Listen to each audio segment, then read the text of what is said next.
Am I the a-hole stories? Update: Am I the a-hole for not telling my wife that I am dying? Original story.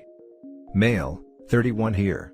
For the past 15 years, I've been dealing with a medical condition that requires constant medication and consistent doctor's visits. I had always been projected to live until 50-60-ish. However, a recent complication has cut that down to 12 months, 16 at best. In about 10 months, my condition should start getting a lot worse. After 12 months, I'll essentially be living in the hospital. I am married of 4 years, no kids. I haven't had the heart to tell my wife the news. I don't even know how. We always knew I'd die younger than I wanted to, but we never expected it to be this soon. As much as I know, I should tell my wife, I don't want my last year to be plagued with an impending doom. My wife and I have always talked about living abroad somewhere, maybe Australia, but we've never found the time or money to do so. I've been saving up to go to graduate school, however, I don't see much point in that now. So, here's my idea: take some of that money, and take my wife to Australia for a few months, and enjoy the time together. I have a job I can work remotely from anywhere, and she has a job that she can easily find work anywhere. We can work part-time, and enjoy our time together. When we get back, or maybe towards the end of it, I will break the news to her. I just wouldn't want the trip to be ruined for us by constant reminders of me dying. I know my wife, and she's very emotional, to the point where I feel like she will be crying every day and not enjoying herself. I want this memory to be a good one for her, and not plagued by my time ticking down. Am I the a-hole for putting off telling her I am dying? Note: I have life insurance that will take care of her, so I am not too worried about spending this money now on this trip. And I plan on talking to her about a sperm bank, just in case she decides she wants my kids in the future, as well as premise birthday cards and other things for her to have. Top comments before we read the update. Oh my, as a wife, I would be so livid if my husband knew he was dying and didn't tell me. Of course, I would be devastated too. That's so much emotion to feel all at once. I would want to know, and I think any spouse would want to know too. Not the a-hole, but holy crap, tell her. You'd want her to tell you. Your wife isn't stupid. You spend a bunch of money you were supposed to be saving to go on a trip, she'll know something is up, and that will probably make her worried anyway. Still go on the trip though. No a-holes here, but you should tell her. This really sucks and I'm so sorry that you are facing this. However, if you don't tell her, she will forever look back at the year you spent pursuing your dreams in Australia bitterly, and with hurt. I'm sure it will be an emotional year if you tell her, but at least you give her the opportunity to really savor the next year and hang on to all the happy moments for years to come. No a-holes here. What a crappy situation, and I'm so sorry for you. By all means, tell her. Make this last bit of time count. Spend time just enjoying her. I know you mentioned life insurance, etc., but make sure she knows every detail of all finances, where all investments are, all passwords. Make sure she's the beneficiary of things, if you want. Title all cars and houses in her name beforehand so it's not something she had to wrangle with later on her own. Again. So sorry for the circumstance. You're the a-hole. You should tell her. It would kill me to know my husband is going to be dead in 10 to 16 months, but I would want to be able to have that time to drop everything else, and make the most out of that little time I have left. I wouldn't want to take 1 second for granted. If you don't tell her, that memory of that trip will be forever tainted for her. Her memory of you will be forever shaded in the haze of betrayal and deceit. You're dying. That sucks, that's awful. But when it's over for you. She has to live on afterwards and mourn you. Let her mourn your life with you, and go through all those stages with you, so it's not a big shock at the end. You're the a-hole. My mom and dad hid that she was dying from us. I love my parents, but I have nothing but resentment towards my father and my dead mother for keeping it from us, my siblings and I. I'll never forget the look on both of my brothers' faces when we accidentally found out. My dad has never apologized. All he says is he was following my mom's request. It upsets me typing this out. Please, don't do that to your wife/family. Tell her ASAP.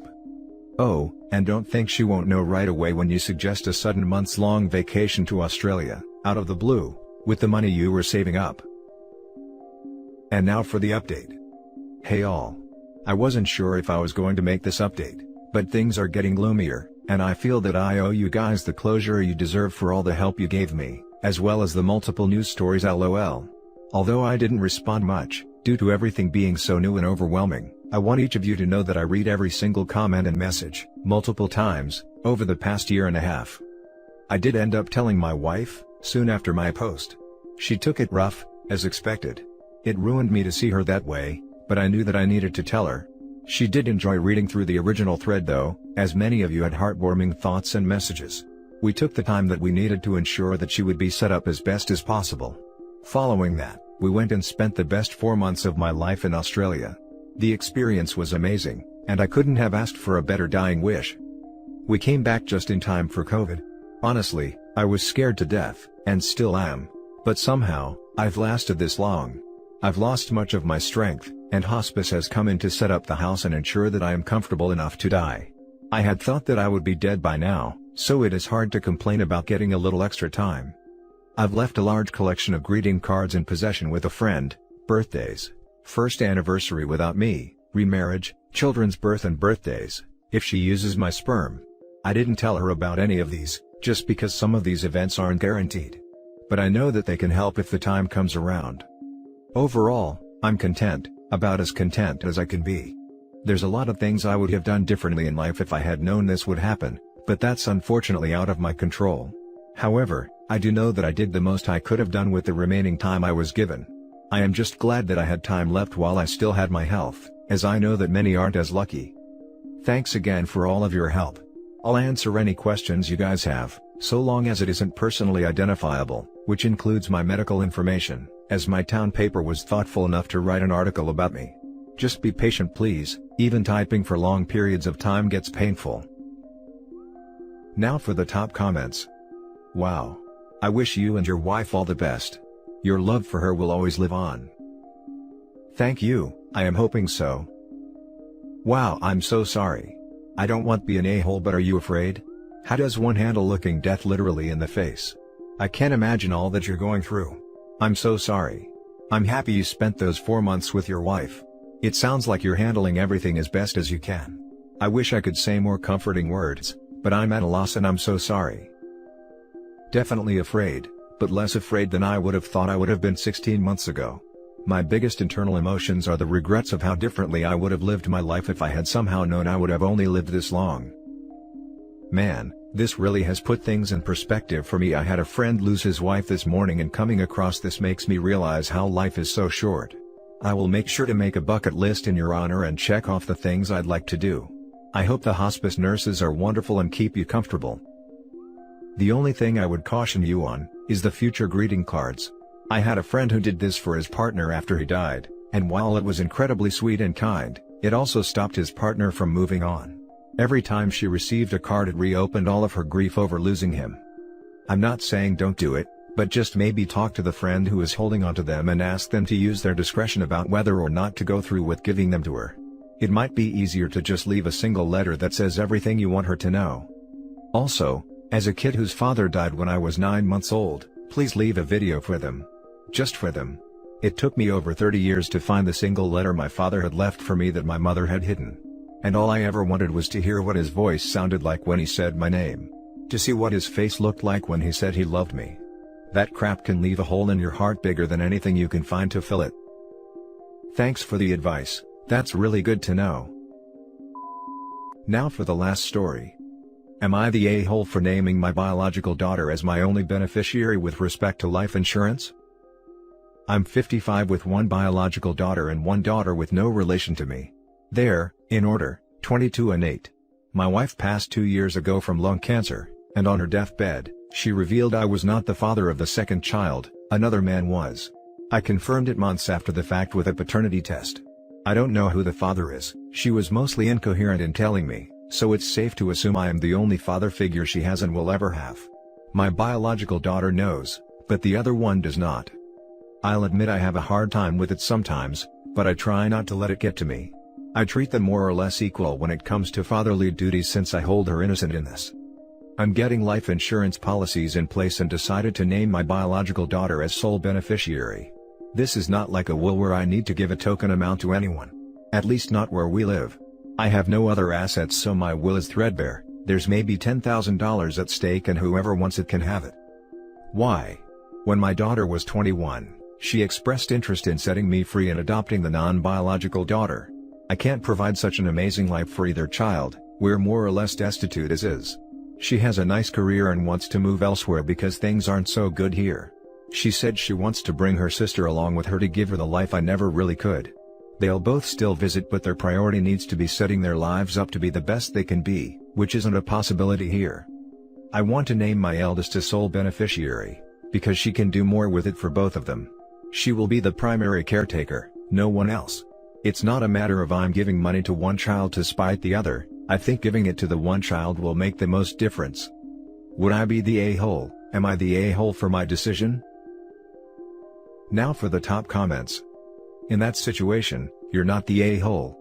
Your older daughter clearly has shown you that she's a responsible person with a good head on her shoulders, and the money will benefit them both.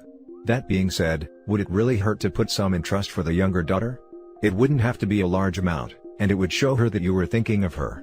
I'd also suggest writing a letter for each of them that they can read when you eventually pass, so that they know that they're both still in your heart. Some part of me wants nothing to do with my youngest. It hurts a lot knowing my wife was unfaithful. I can't blame the child because she has done nothing wrong, but I can't help my feelings sometimes. This way those feelings are abated and she can still benefit. It's hard to put into words my thoughts on it. I thought I did the best I could do. You're the only father she's ever known and you can't find a replacement. She's too young to understand any of this. You were in it for better or worse with your wife, and the courts wouldn't let you off the hook, because they don't know who the bio father is. Are you going to break your vows like your wife did? That poor girl lost her mom and now her dad is crapping out on her too, and you're putting your hurt over her lifetime of abandonment issues, that she will likely never forgive you for. How are so many people glossing over this fact? You are her dad in every way that matters. I feel pretty conflicted. Disgusted by you and your wife, sorry immensely that you're a widow because of a terrible horrendous disease, and proud of your oldest for being willing to step up. The only way to not make you the supreme a-hole here is to move with your daughters to a better job and start fresh with your family. If she was an infant, sure, make other choices, but she's not, and you are legally on the hook and morally incredibly so. Don't blame the man for not wanting to raise a child that he thought belonged to him. In this situation everyone wants to blame the man. Put the entire blame on that selfish a-hole mother. She dropped this bomb on him before she left, and now he has to pick up the pieces. Please don't punish the child for the actions of her mother. I think you need some therapy to process your, understandably, complex emotions around this. But excluding the younger girl from an inheritance will crush her. She will feel and know that you only were around because you had to be and not because you wanted to be, and that's something that will ruin her life. How about some empathy for the kid that had no choice in this situation? Get some therapy, please. Both your kids deserve that, and you deserve peace. Not the a-hole. In most places the younger daughter would need someone to manage the money until she's of age. You're not cutting her out, you're giving it to someone that will be taking care of your daughter. No a-holes here. This seems like a fair and well-reasoned decision. I think you're stressing a lot about this, and carrying a lot of guilt that you should let go. You're caring for both of your daughters in the best way you can. That is very admirable, and when she is old enough, I think your youngest will understand that. So, your second daughter is transitioning to your granddaughter. With that in mind, no a-holes here. Your oldest will likely name her sister/daughter as equal beneficiary as any bio kid she goes on to have. You're skirting into the a-hole territory by saying you have no relationship to your second daughter. I'm giving you a pass since in the context filling in bio relationship erases the issue, but it could easily be a judgment in the negative when taken with everything else. And that's it for this video guys. If you have thoughts to share, leave a comment below.